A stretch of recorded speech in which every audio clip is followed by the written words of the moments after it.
Good morning, dear students. It's finally Friday, and as every Friday, we have our reading club.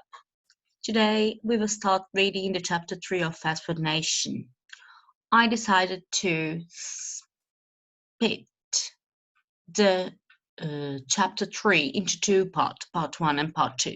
Today, we are going to read part 1. The title of the chapter is Welcome to Cody, Colorado. So we are in Colorado, we are not in Mexico anymore, we are in the US. Shall we review, by the way, what happened in the desert last week? Let's see. What happened in the previous chapter? Number one. The Mexicans flee to the USA by walking in the desert. Number 2. A call comes, they are afraid, and Roberto gets lost. Can you remember? Number 3. A yellow van comes, a driver named Benny drives them away. Number 4. In the van, Benny calls them cargo and shows his gun. Number 5 actually. Roberto is alone in the desert, driving. Number 7. Roberto dies. Let's see what's happening next now. Let's read it together. I'll get my book. On page 16, you can find a screenshot of the book on the school website or on Google Classroom. I'm starting for you. Chapter 3, Welcome to Cody, Colorado, page 16. Don was enjoying the journey to Cody. He was driving through wide, open countryside, and it was a bright, sunny day. Inside his car, it was cool. Then he saw the cows. I'm sorry, the cows look like kittens. Who is Cody? Can you remember?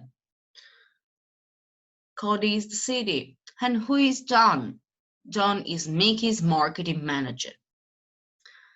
The fields, the lands of green had changed to fields of brown. Thousands and thousands of cows were packed together behind fences. The thousands and thousands of cows. John was amazed and got out to look. He went out to look. The cows were calm and quiet. They looked at him with big, dark eyes, like children. He realized that this is where Mickey's began. This was where the book started. He drove on to Cody and stopped at the traffic lights. A dirty, old, yellow van stopped next to him. This one. When the lights turned green, they drove off in different directions. Later, let's see where the yellow, dirty, old van has gone. The yellow van finally stopped, and the back doors opened. Bright sunlight poured in. Sylvia, Raoul, and Coco had arrived at their new home. A small, dirty room in a cheap hotel. 9 people crowded into one room. They stood or sat without talking. There was silence. Their faces showed no feelings, no emotions. Tiredness and shock made them silent. They waited.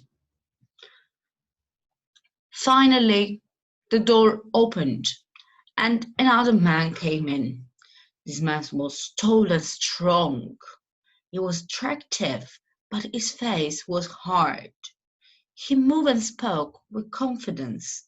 His name was Mike. Can you remember Mike? In our characters page, it says that Mike works at UMP, the meat packaging, and what he finds job there for the Mexican workers. He's a hard and unkind man. Now, the man, he counted the people in the room. Mike could speak Spanish, but he spoke to the Mexicans in English. He counted the people in the room, and then he saw a man sleeping on the floor.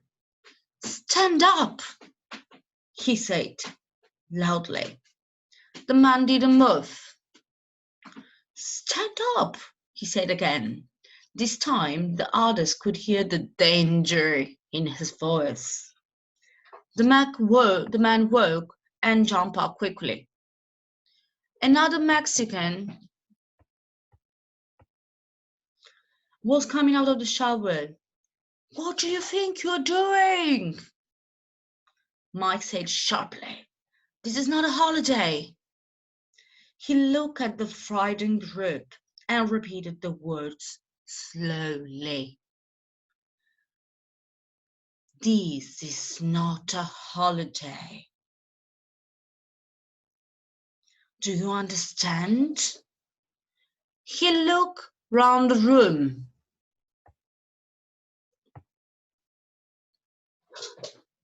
Studying all the men. Which men were the strongest? He pointed at Raul and Jorge. "You and you, in my truck. Now." Celia watched Raul go.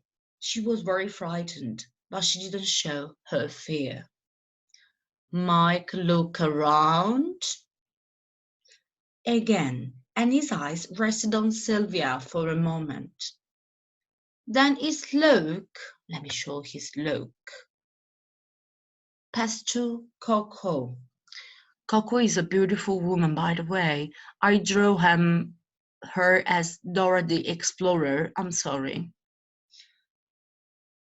He studied her face, beautiful face, for several moments. Coco looked back at him directly. There was the touch of a smile in her eyes. Mike thought she was pretty. She liked that.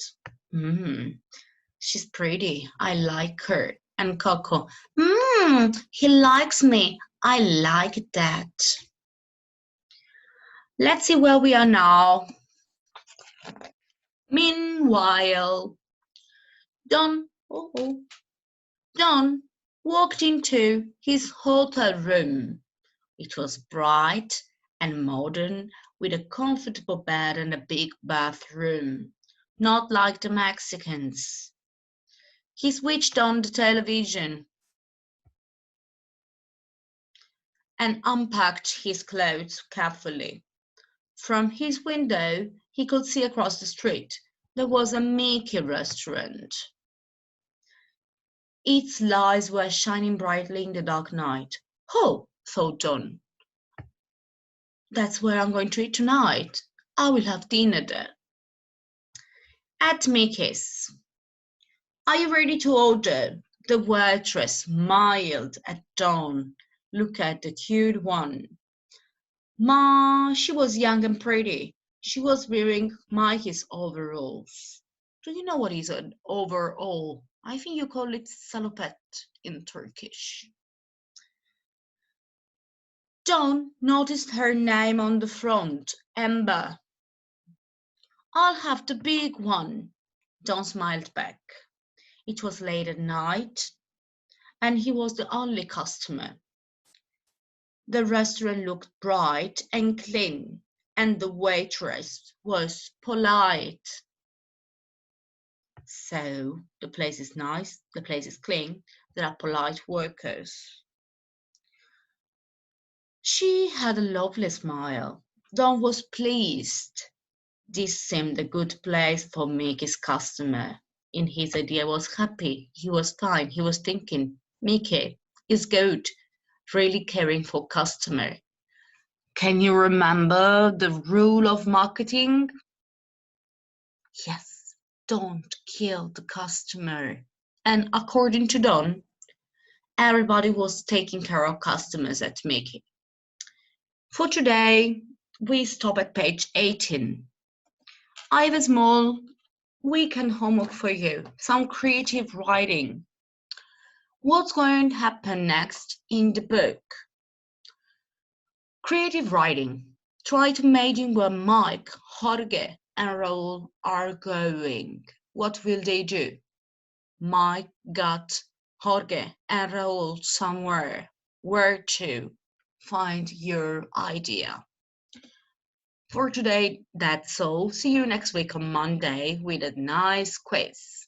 Have a very beautiful weekend and see you.